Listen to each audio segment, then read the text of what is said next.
Well, good evening, all. Here we are for another episode on Lone Oak Farms. We are in the middle of windrowing, so I'm going to tab out to our windrower to continue laying down the grass, which, as explained in the previous video, is something we do at night. Oh, look at that. I never remembered my course. Alright, so I'm gonna have to go reset that and then drive back up there.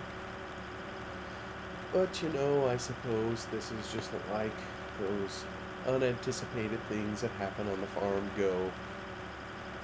If something gets missed that costs some time or whatever, this is one of those things.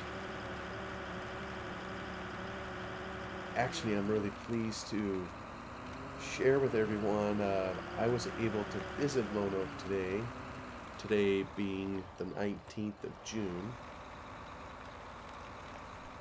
And yeah, spent several hours up there and enjoyed tromping around on the property where I've done it so many other times. Just brought back a ton of memories. Okay, let me see if I can do this. This is number 44. Start here, do 6 headlands. Oops. One less.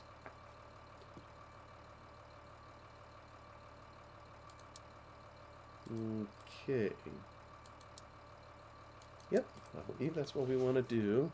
And since we've already windrowed this, we'll step in here and straddle our windrow and tackle it. Oh, if I could drive straight.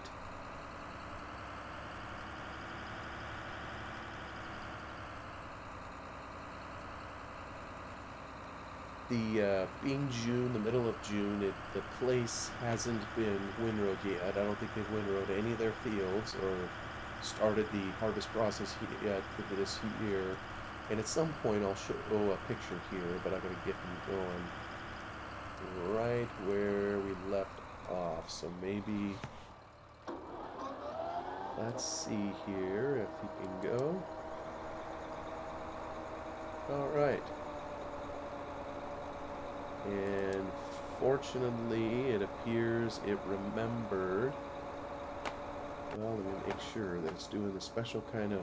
Yep, that looks right. There's a special kind of windrow that the combine will recognize. We need to make sure we're putting down that type of windrow when we cut it here. So I went to Lone Oak today. We actually have been having a family reunion, and so today, kind of after some family time in the morning, the afternoon was open, they said, to self-guided tours of Lone Oak Farm. So we could just drive up and look around, I guess. So one of the things I was curious about, because this is something that has changed a number of times over the years, was just what kind of windrower they had or that they are currently using.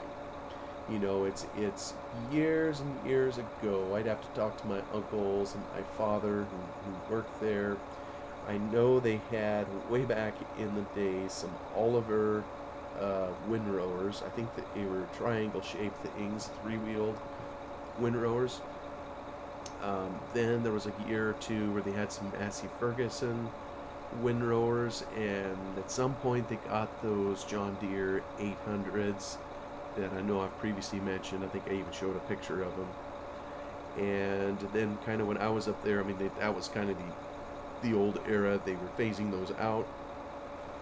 They had some John Deere 2280 windrowers that finally had cabs. They had auger platforms with sickles, and then I think they moved to the 3000 series. For a while they had a 3430, had a 3830 up there for a while, and I think I was just told today actually that they sold that to someone else. So all I saw from running around on the farm today was just two windrowers, and I only have a picture kind of one. They have them both parked in the shed. That almost looks like they haven't even gotten them out yet. And I'll show you here a picture in a moment. They're still, it appears, at least to my untrained eyes, it appears they're still probably a couple weeks out before doing any winter. Did I save this course? I didn't. I better save it so we can call it up later. How did I name that? 44 dash.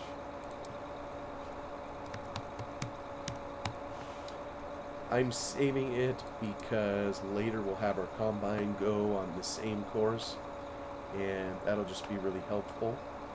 So the combine knows where to go. Rounding the house here.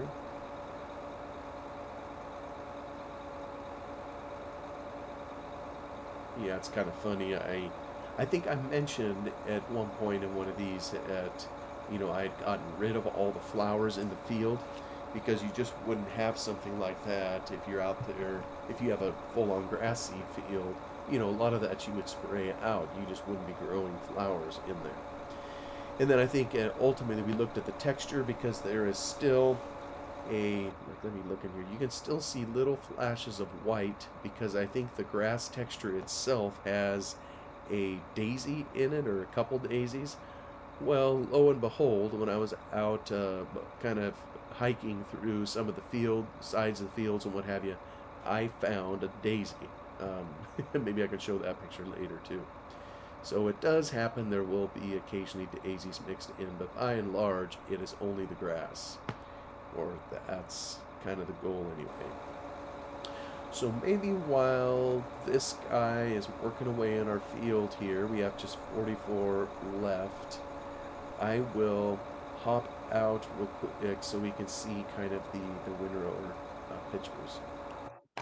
Here's the picture that I took, and it was hard to take a picture here. I mean, this is a hard wall here, hard wall over here. I could walk up beside it, but there's no way I could just take in the whole of the machine. So I opted just kind of to do it from the back here. It's a John Deere W260. And I can't tell you, I maybe should have walked up there to look and see what kind of a header it had on it. And unfortunately, there was another one the next bay over. Can you tell what it is? Yeah, me neither. I do know what it is in the front here. This is a 4630 John Deere tractor, but behind it is another windrower, or excuse me, maybe it's on the other side. Is there three bays?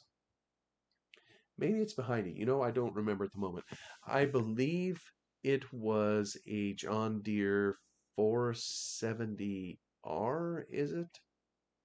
I'm trying to remember what it was. I looked it up on the internet here, so maybe I should just not guess and kind of go look at the pictures. So here's a picture of a W260. This is approximately what theirs would look like. Of course, it isn't my picture, and I have no idea what header that my uncles have on theirs.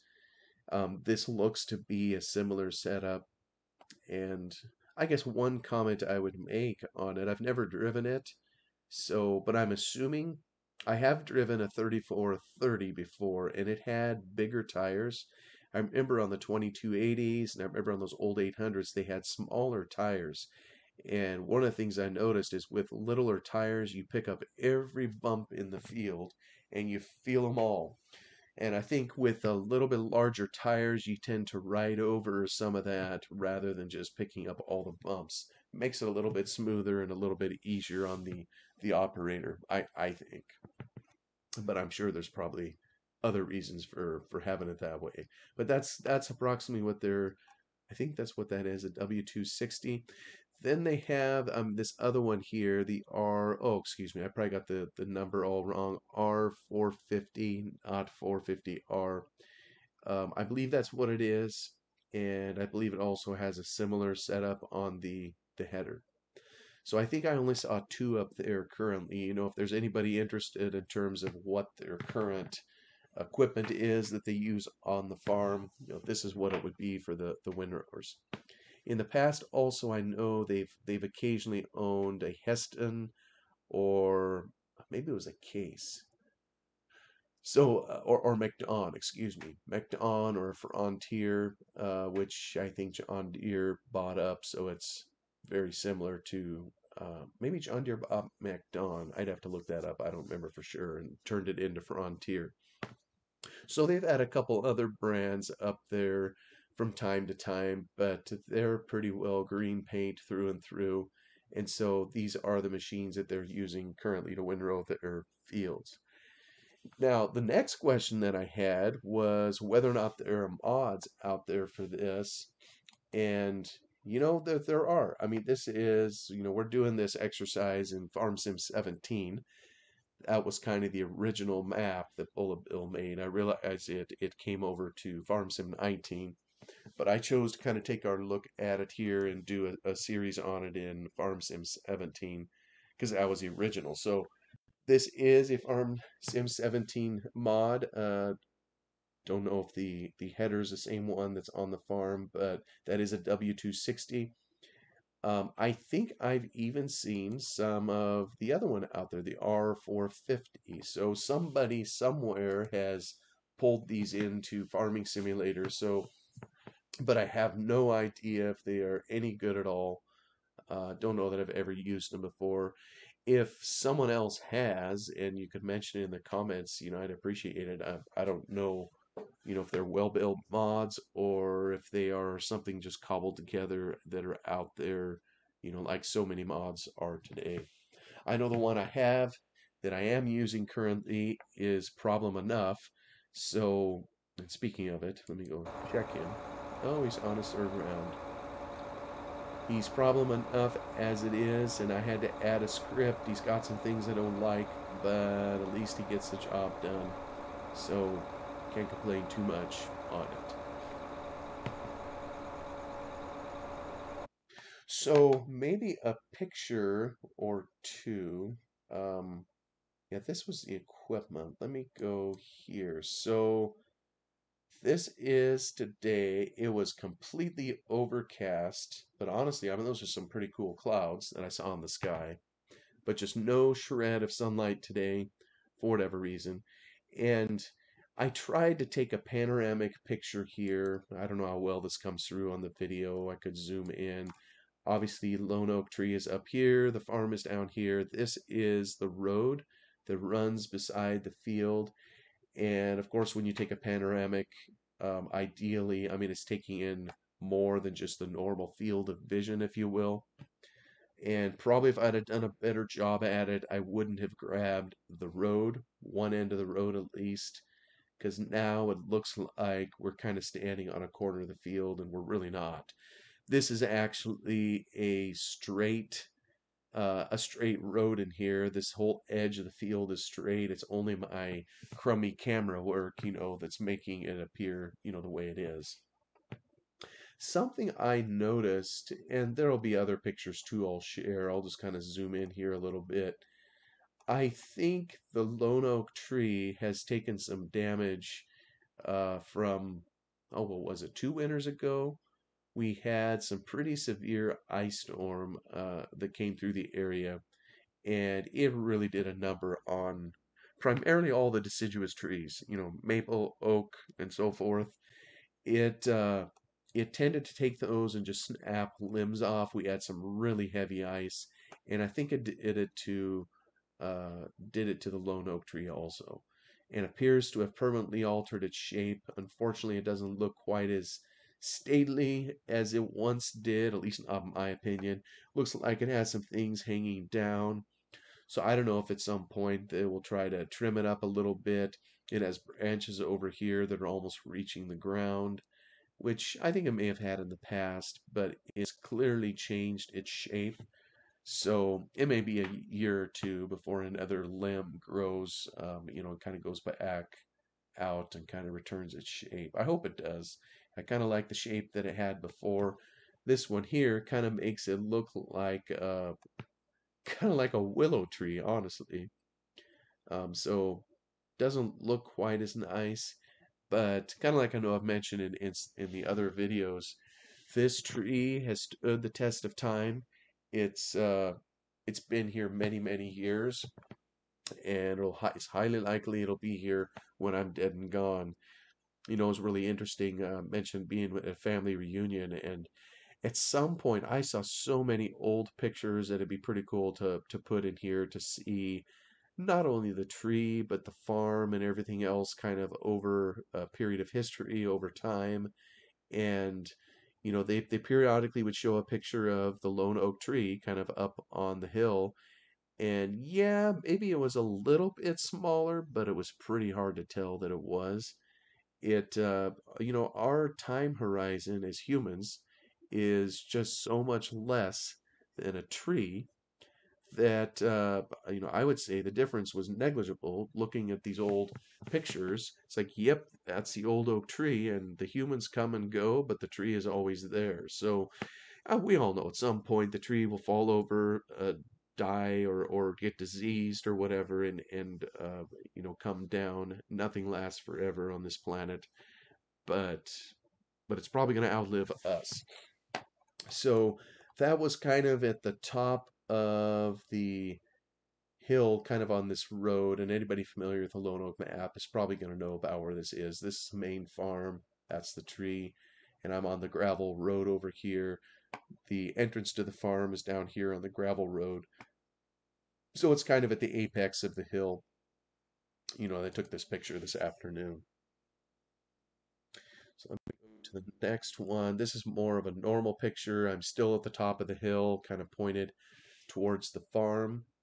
And this is the state of, I think I mentioned a little bit ago, this is the state of the grass at present. It's still very green. You can tell, well, I don't know if you can tell or not, it is pollinating. And I'm allergic to this stuff. I get too much of it in my system.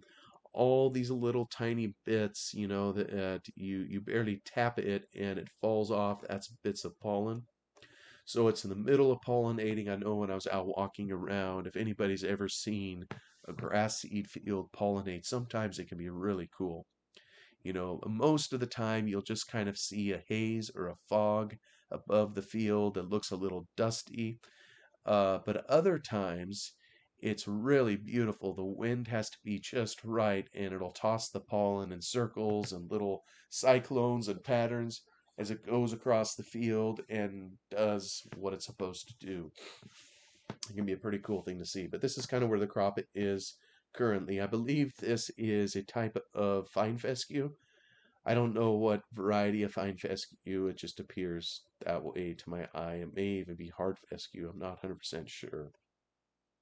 But definitely finer stemmed stuff. This is just one other picture looking back at the tree, kind of with a close up in the grass. These are all the seeds that perform or provide the livelihood for Lone Oak Farms primarily. Although I was very interested to learn today, and I think I'll have some, yeah, that goes on to something else.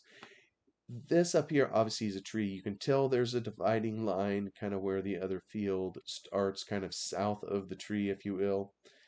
They have this year some flowers that are in the field, and I'll talk about those at some point. It's a 60-acre parcel behind the tree, and it's broken up into four 15-acre parcels, and they have some flowers, different varieties in each 15-acre section. So, and that was another thing that struck me too, walking around on the property this year, you know, just happened to, I'll go back in game now.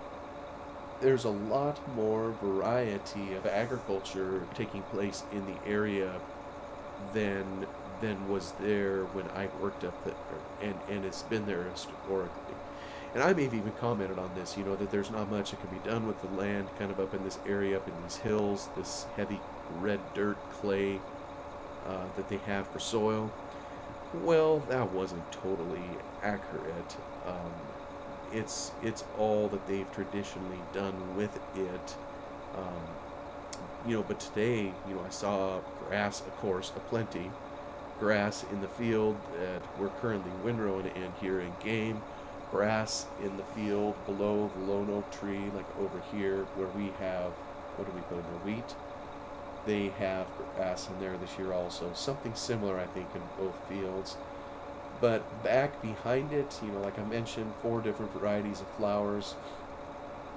If you look kind of over to the west, going like where that power pole is, across the road, there is, I think, crimson clover. The neighbor has put in some clover, and it's really interesting with those flowers kind of out south here, and then the crimson clover. They've had to call in a lot of bees, so I know some local beekeepers were called up to bring some hives so they could get some pollination assistance. Saw crimson clover, saw tall fescue, some other varieties of grass as I walked kind of on the neighbor's property over there. And then also I confirmed, I know I showed some pictures earlier wondering if I was looking at an apple orchard trellis system or if it was grapes. Well, I confirmed that it is grapes. Quite a sizable plantation of them.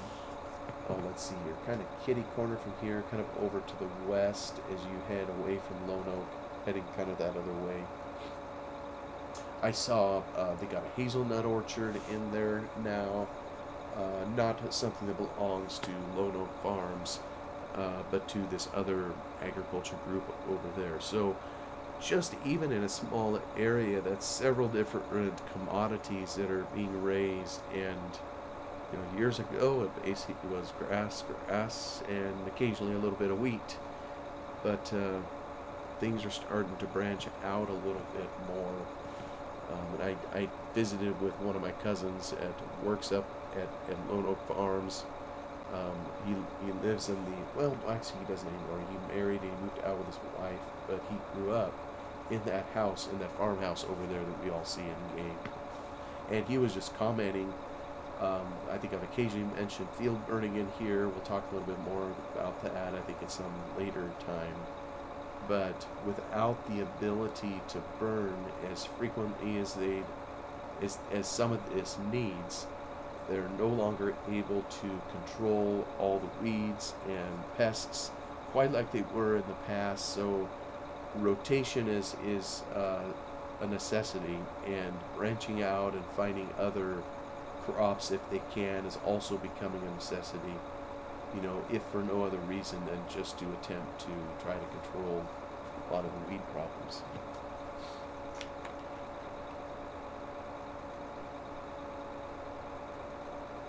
Yeah, I really want to get my hands on some of those older pictures. I know when my father worked the farm, like I mentioned, there were they had John Deere Oliver, or John Deere Oliver, what am I saying? They had Oliver windrows. They also had Oliver combines. What were they? I think my father said they were Model 30, maybe? I'm going to have to look up some pictures of those so we can kind of see what they look like at some point. And, we looked at some old pictures. It's just amazing what technology, how much technology has changed, the way they farm up there. All the way from the machinery and equipment, of course, which we all see with our eyes, but more than that, it's the crop itself, the improvements made in varieties, even in the humble grass over time. I looked at some of those old pictures where they were bringing in these very tiny windrows, and I don't know if they just didn't have the fertilization before, or some of the fertilizer technology, whatever, to be able to get it to grow a bigger windrow and therefore more seed. It just kind of shows the plant breeding progress, if you will, with the universities and the seed companies, that work on all this stuff. It was kind of cool to see.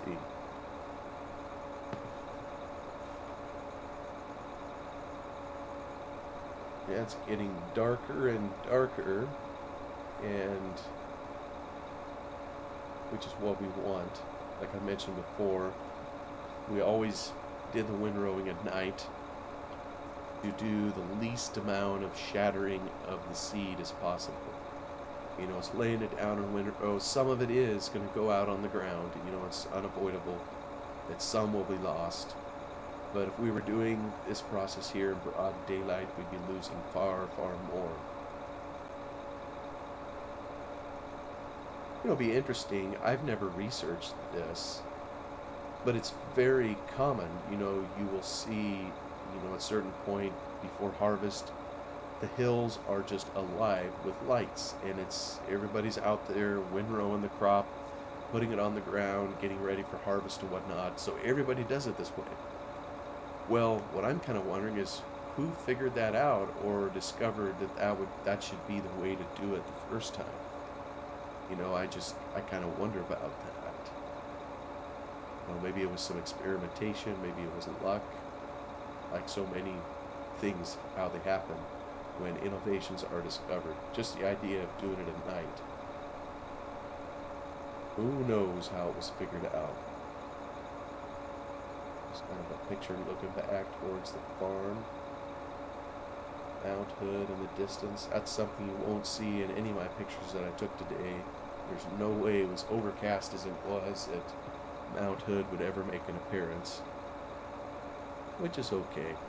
I know where it is. It's there. It was just hiding.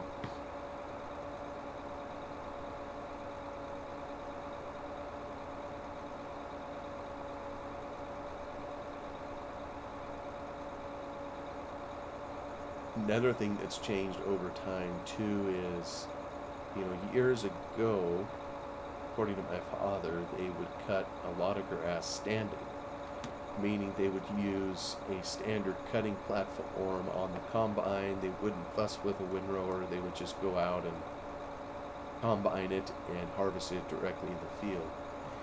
And I can't remember if we've commented on that in here before. I think you take more risk doing it that way, and a lot of the seed will shatter out of the cutting platform and just go onto the ground, because once it's ready to combine, to get the moisture that at that level, the seeds fall out of the stalk very, very easily. It's like nature has a way of propagating itself, including for grass seed, and it made it very easy for grass to replant itself, and that as soon as those seeds are mature, they basically fall out. Well, it needs to be almost at that point, when you combine it. So cutting it standing, it just means that a lot of those seeds would just fall out onto the ground. But I know that's how he commented, that's how a lot of them did it, and other farmers, a lot of them did it that way too. And like I say, it's just at some point somebody said, why don't we try windrowing this at a different time period, before it's fully dried out, so we can get all that seed and hide it in a windrow, and then hopefully we can keep more of it, when we come through the combine and harvest it.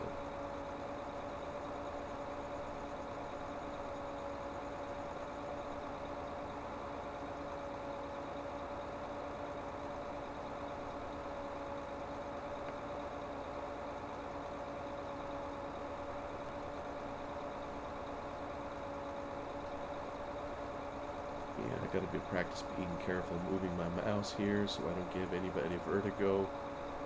My playing style in farming sim, I tend to want to be outside of the equipment.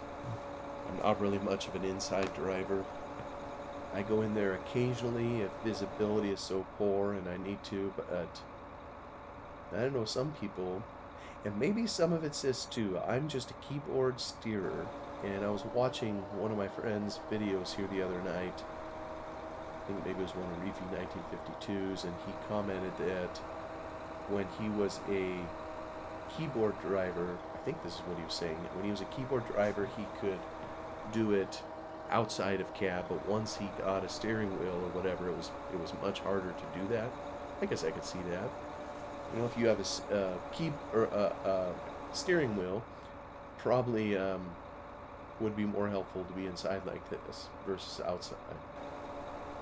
And yeah, I realize oops, what I was saying, he's taken a very teeny tiny slice on the way back. I think that's just what Horseplay had to do to slice up the field, if you will. Here, I show it here. Just a teeny tiny slice. He'll take a full windrow kind of on the return trip.